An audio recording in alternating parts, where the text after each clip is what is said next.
Hello दोस्तों, नमस्कार। मैं डॉक्टर अरुण कुशवाहा आज आपके लिए पुनः लेकर आए हैं एनिमल हार्मोन्स। तो इसमें चर्चा करते हैं कुछ हार्मोन्स की। ये वीडियो लास्ट होगा हार्मोन्स का। तो शुरू करते हैं आज का वीडियो। उससे पहले रिक्वेस्ट, चैनल को लाइक और सब्सक्राइब करें, दोस्तों के साथ शेयर करना ना भूलें। ये वो प्रश्न है जो PCS, KVS, NBS, DSB, UP, MP, Jharkhand, किसी भी प्रदेश का टीजीटी, पीजी रहा हो या किसी भी प्रदेश का पीसीएस में अगर आपने जूलॉजी और बॉटनी चूज किया है तो उसके लिए भी महत्वपूर्ण है, या आप कहीं भी फॉरेस्ट का एग्जाम दे रहे हैं उसके लिए महत्वपूर्ण, कहीं भी बायोलॉजी का एग्जाम में कुछ भी पूछा जाना अगर सिलेबस में हार्मोन्स है तो प्रॉपर आपके लिए लाभदायक वीडियो होगा। तो शुरू करते हैं वीडियो। भीम कायता और अतिकायता विकसित होती है तो किससे विकसित होती है? तो ग्रोथ हार्मोन के अधिक स्रावण से भीम कायता और या अतिकायता विकसित होती है। Which the following the hormone is active during the proliferative phase of menstrual cycle in women. स्त्रियों के आर्तव चक्र के बहुप्रजता अवस्था में निम्न में कौन सा हार्मोन सक्रिय रहता है? तो वो एस्ट्रोजन हार्मोन है जो सक्रिय रहता है। नेक्स्ट क्वेश्चन है, the wall of the artery is thicker than the wall of vein because the artery has, तो इसका सही ऑप्शन क्या होगा? V, a thicker layer of smooth muscles। Next question है, most of the CO2 in blood is carried by, तो इसमें से चार option with in erythrocyte, dissolve the plasma और एज बाइकार्बोनेट एसिड।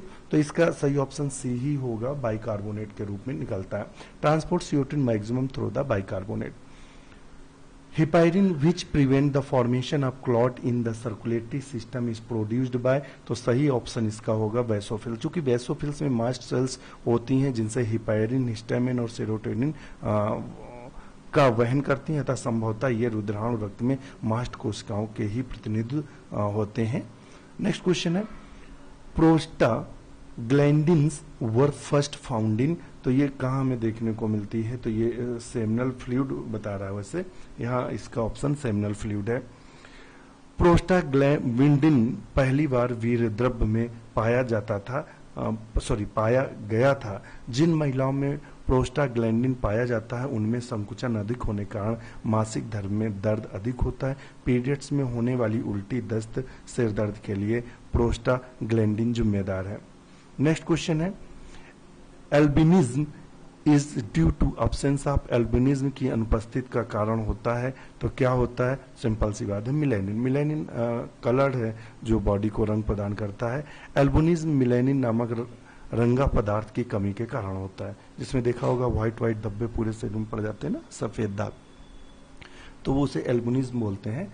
मिलेनिन एक रंगा पदार्थ है जो मिलेनोसाइट नामक कोशिकाओं द्वारा उत्सर्जित होता है। शरीर के टैनिंग के लिए उत्तरदायी होता है। जब यूवीआर शरीर पर पड़ता है तब मिलेनिन का उत्पादन बढ़ जाता है। इसका उत्पादन टायरोसिन के ऑक्सीकरण द्वारा होता है। तो ये क्वेश्चन पूछा गया है कि मिलेनिन का उत्पादन कैसे होता है? टायरोसिन के ऑक्सीकरण के कारण होता है। जैसे देखिए, जो लोग ज़्यादा धूप में रहते हैं तो उनकी बॉडी ज़्यादा काली होती है, उसका कारण है वो यूवी से बचाव के लिए बॉडी में मिलेनिन बढ़ जाता है। जो लोग ठंडे स्थानों पर रहते हैं जहाँ धूप का अभाव होता है, देखना उनकी बॉडी क्या हो जाती है, कलर कम हो जाता है। इसीलिए आपने देखा होगा कि जितने अफ्रीका वगैरह के लोग ज़्यादा काले होते हैं, इधर अमेरिका आ जाओ और इंग्लैंड आ जाओ, यहाँ के लोग गोरे होते हैं।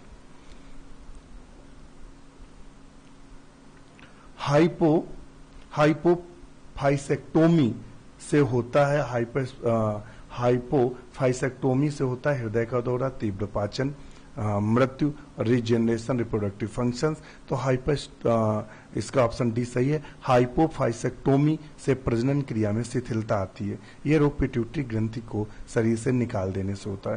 तो ये भी क्वेश्चन पूछा गया है कि हाइपोफाइसेक्टोमी क्या होता है? तो पिट्यूटरी ग्रंथि को बॉडी से निकाल देना हो। विच of the following hormones is not made up of alpha and beta सब यूनिट?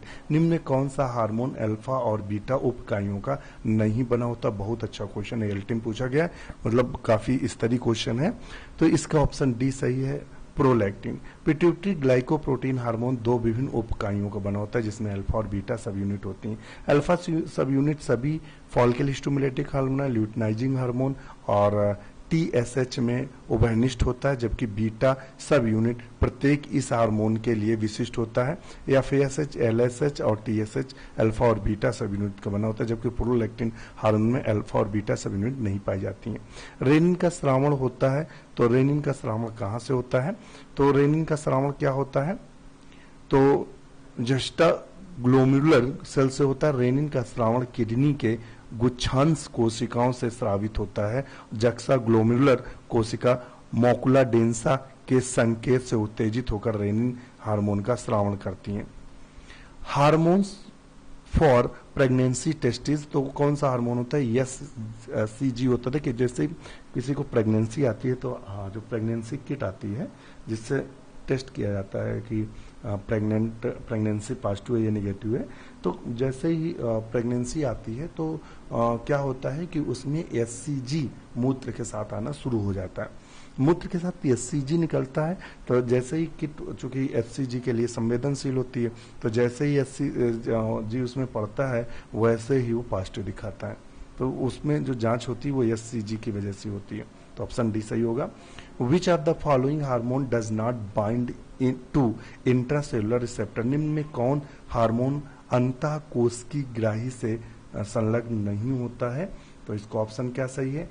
तो एस्ट्रोजन, ऑप्शन सी बता रहा है ACTH, estrogen glucocorticoid T3 T4 hormone अंतःकोश का ग्राही से संलग्न होता है, जबकि ACTH हार्मोन अंतःकोश की ग्राही से संलग्न नहीं होता है। ये तीनों होते हैं जबकि ये ACTH नहीं होता है।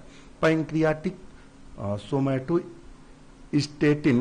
इज सीक्रेटेड फ्रॉम, अग्नाशी सोमैटोस्टेटिन स्रावित होता है, तो किससे स्रावित होता है? तो ये स्रावित किससे होता है? D सेल से। अग्नाशी सोमैटोस्टेटिन का स्रावण डेल्टा सेल से होता है। अल्फा जो कोशिका से ग्लूकागॉन निकलता है, बीटा से इंसुलिन निकलता है। लीडिंग सेल से क्या सिक्रीट होता है? तो आप बताएंगे। तो उससे क्या होता है? टेस्टोस्टेरोन। लीडिंग कोशिकाओं से टेस्टोस्टेरोन का स्रावण करती हैं। लीडिंग कोशिकाओं को अंतराली कोशिका भी कहते हैं। टेस्टोस्टेरोन स्टेरॉइड प्रकृति के एंड्रोजन है। प्रोजेस्टेरोन का स्रावण कार्पस ल्यूटियम द्वारा किया जाता है, इसे गर्भ हार्मोन कहते हैं। एस्ट्रोजन मादा लिंग हार्मोन है, इसे हार्मोन का स्रावण ग्रेफियन पुट्टक के थीका इंटरना द्वारा होता है। मेमेरी ग्लैंड आर, तो मेमेरी ग्लैंड कैसी होती है? होलोक्राइन होती है, एपोक्राइन होती है, मीरोक्राइन, इंडोक्राइन। तो ये कैसी होती है? एपोक्राइन। स्तन ग्रंथि, मेमेरी ग्रंथि एक प्रकार की एपोग्राइन ग्रंथि है। एक क्वेश्चन पूछा गया क्वेश्चन है।